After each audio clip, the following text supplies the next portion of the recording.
Shirley and you have joined the Tickle Pink Event channel. If you're new, welcome. It's a fun channel. We make drinks, I give you a little history, and we have a lot of fun.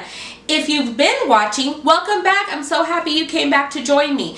Now, for all of you new, older, indifferent, why don't we click subscribe so that way you will always know when I have a new cocktail video and you won't just have to come upon it by surprise. But if you really want to stay in the know, you'll click the notification bell, and that way the moment I upload and it goes public, you will be notified that it's cocktail time. So now that we've taken care of all of that, you know what it's time to do? It's time to make drinks. So this cocktail I had tried for the first time over the holiday, the Christmas holiday with my mom.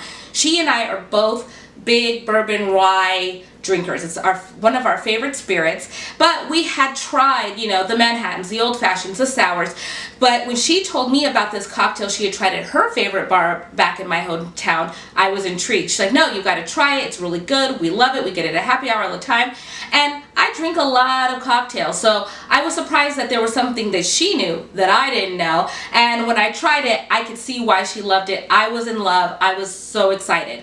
Now, the thing that makes me most excited about this cocktail is I think that it's enjoyable for people who do enjoy whiskeys or bourbons or ryes, anything in that whiskey family, as well as people who don't, because it does have a lot of flavors going on. It's got some citrus, it's got a little bit of a fruit flair, so I think it would be enjoyable for anybody who enjoys a really good balanced cocktail. Now, this cocktail originated during Prohibition, and the cocktail even got its name from a contest where they asked the contestants to come up with a word for people who were imbibing alcohol illegally. This contest took place in 1924, and the word is Scofflaw, and that is what the name of this cocktail is called. It's called a Scofflaw. Now, the funny thing about this is this contest and the cocktail originated in Paris, France, where they didn't have Prohibition, but they love the novelty of a speakeasy and people drinking legally and all of that illicit alcohol action. So Paris actually came up with a Prohibition era cocktail. Now, the thought is that this cocktail has so many ingredients and is so complex that it wouldn't have even been served in an actual speakeasy. So it's kind of a nod to Prohibition and speakeasiness, but it's definitely sophisticated and a lot of ingredients that you wouldn't have found in the 1920s at a traditional American speakeasy. So now that we know the history of the Scofflaw and I told you how I fell in love with it, let me show you how to make it. Now, as I said, we're going to start off with Rye Whiskey. Get your favorite brand, whatever you like. I love Bullet. It's a great standard, not too strong, mixes well with cocktails, but whatever you like, you know what I say, you do you. So we're going to do 1.5 ounces of Rye Whiskey in a shaker filled with ice. Next, we are going to do 1 ounce of Dry Vermouth. Isn't this a cool bottle? It looks super fancy. I just loved the packaging. But it is Dry Vermouth. Be sure it's dry, not sweet. And sweet vermouth is red, so if you have it red, then you know you have sweet.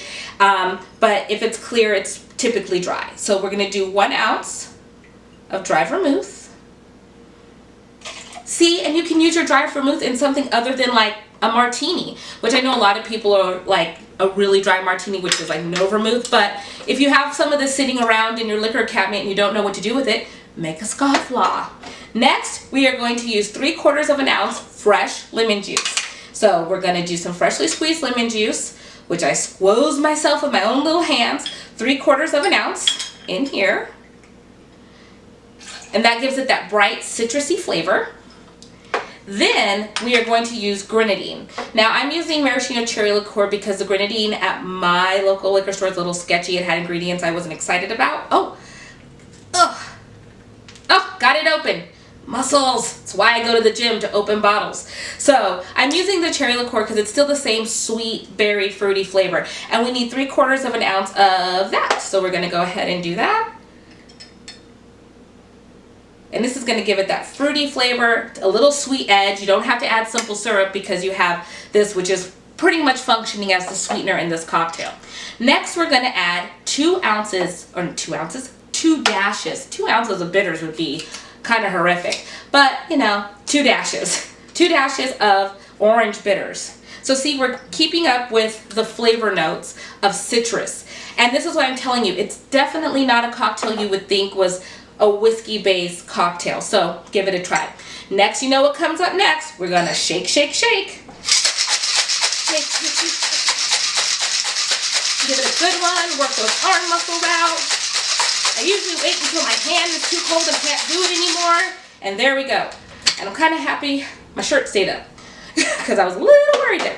So now we have a prepared cocktail coupe, and we're just gonna, you know, strain it into our glass. Look at that color. See, isn't that pretty and like soft, and it's not scary at all. So give, you know, bourbon and rye a try. That's why I said people who aren't big whiskey fans will love this cocktail. And now, you know, we can't have a cocktail without a pretty garnish, and I just have a beautiful little orange peel that we put in there that kind of gives the nod to the orange bitters and the citrus flavors that are in the cocktail. Remember, garnishes always let people know what they can expect flavor-wise. So, now that we've made this pretty cocktail and it matches my outfit, I love it when a cocktail coordinates with my outfit. Let's give it a try. Oh, it is so delicious. It tastes like fruit punch. It literally tastes like fruit punch. If you like fruit punch, you will love this cocktail. And you can make it for a party. You can make it in a large batch.